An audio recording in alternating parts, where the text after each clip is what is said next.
हाँ मैं जानता हूँ। तुम जानते हो वो रेस वाले दिन पागल हो जाता है, लेकिन डिक्की के चक्कर में डिस्क्वालीफाई लेकिन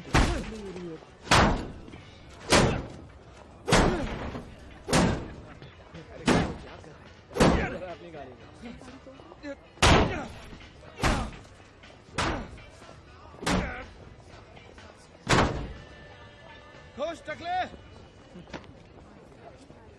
जाने दो, मैं संभाल लूंगा, बात कर लूंगा उससे। तुम दिल पे मत लेना।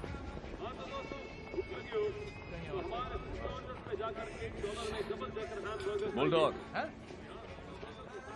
तुम जानते हो मैं अभी किससे बात कर रहा था? टकले से। उससे पहले नहीं पता। डीटर वॉस से। वो कौन है?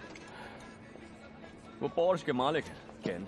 एक जर्मन कार कंपनी, शायद तुमने नाम सुना होगा। नहीं सुना। वो चाहते थे तुम सीबरिंग में ड्राइव करो अगर तुम्हारी हरकतें ठीक होती।